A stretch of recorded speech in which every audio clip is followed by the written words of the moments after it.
السلام علیکم ورحمت الله وبرکاته ملګرو خدای دې وکړي ستاسو به ټول ښه او جوړ یاست. راځئ ملګرو په دا ویډیو کې به زه تاسو در وښیم چې تاسو څنګه کولی شئ چې د بل چا د فیسبوک اکاونټ ختم کړئ. نو درځئ ځو ملګرو د ویډیو په طرف ویډیو شروع کوو.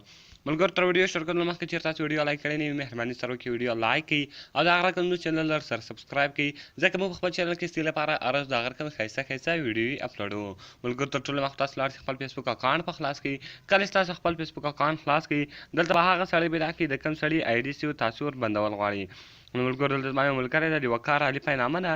تاسو به د دې باندې په دې آی ډي باندې به کلیک وکړئ، یعنې تاسو کوم آی ډي بندول غواړئ د په هغه اکاونټ باندې به تاسو کلیک وکړئ او د هغه رقم به دلته تاسو راشئ په دا مور باندې به کلیک وکړئ. کله چې تاسو په دا مور باندې کلیک وکړئ دلته به تاسو کاپي لینک ټو پروفایل ووایي. ملګرو کله چې تاسو دا لینک کاپي کړئ بیرته به دلته راشئ په دا مور باندې کلیک وکړئ او ګیو پیک او ریپورټ دس پروفایل په دې باندې به کلیک سره وکړئ. ملګرو کله چې تاسو په دې باندې کلیک وکړئ د هغه رقم ګوره دلته لوډینګ روان ده او د هغه رقم دلته راشئ پیک اکاونټ به وایي دلته به یې سینډ کړئ. ملګرو کله تاسو پیک اکاونټ وایي او سینډ به یې کړئ د هغه رقم ملګرو دلته تاسو راشئ ریپورټ ا پرابلم په ریپورټ ا پرابلم باندې به کلیک وکړئ.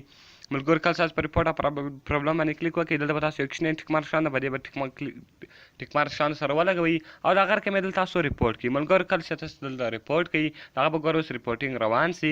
نو ملګرو ګوره هغه ریپورټ شو دلته به تاسو ډن کړئ. کله چې ډن کړئ بیرته به بیک باندې ولاړ سئ خپل فیسبوک اکاونټ به خلاص کړئ. کله چې تاسو خپل فیسبوک اکاونټ خلاص کړئ ولاړ به سئ دلته به راسئ هیلپ اینډ سپورټ ته. ملګرو کله هیلپ اینډ سپورټ ته رالاست دلته به ریپورټ ا پرابلم وي. ریپورټ ا پرابلم شو باندې دلته به سمثینګ از ایزنټ ورکینګ په دې باندې به کلیک وکړئ. ملګرو کله تاسو په دې باندې کلیک وکړئ دلته به راسئ پروفایل به پیدا کړئ په پروفایل باندې به کلیک سره وکړئ او کوم لینک چې هلته موږ کاپي کړی وو هغه به دلته تاسو پیسټ کړئ. کله چې هغه لینک دلته تاسو پیسټ کړئ د هغه رقم به دلته کلیک سره وکړئ دلته یو بل ځای څه ختمه لیکلی ده هغه ختم هم تاسې د سره راواخلئ. نو ملګرو کله تاسو دلته هغه لینک پیسټ کړئ دلته رالمه هغه خط ما دلته لیکلی ده ملګرو نو زه هغه خط راخلمه.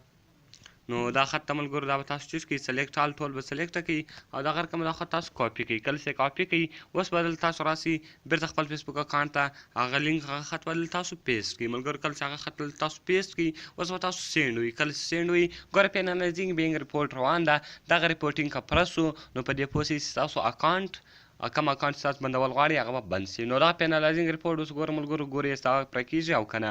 کله چې دا پوره سي یعنې د هغه کوم سړي اکاونټ چې ده هغه به په 24 ګنټې اندر کې له ټول فیسبوک څخه ختم سي. ګوره ملګرو هغه وسو دلته د هغه پوسټونه را روان وو اوس به هغه پوسټونه نه وي یعنې هغه په کوم اکاونټ تاسو راخیستی وو هغه به د هغه ډایرکټلی ختم سي یعنې هغه اکاونټ تاسو کولی سئ په ډایرکټ طریقه سره ختم کړئ. نو ملګرو خدای دې وکړي ستاسو به زموږ ویډیو خوښه سوي او د هغه رقم نورو ښایسته ویډیو لپاره زموږ چینل سره سبسکرایب کړئ او د هغه رقم که تاسو هر ویډیو غواړئ موږ ته لاندې په کمنټس کې ووایاست تر څو موږ هغه ویډیو ستاسو لپاره جوړ کړو. نو ملګرو د چینل سبسکرایبېدا مه هېروئ. د هغه رقم موږ میلاویږو په نورو ښایسته ویډیو کې. د خدای په امان.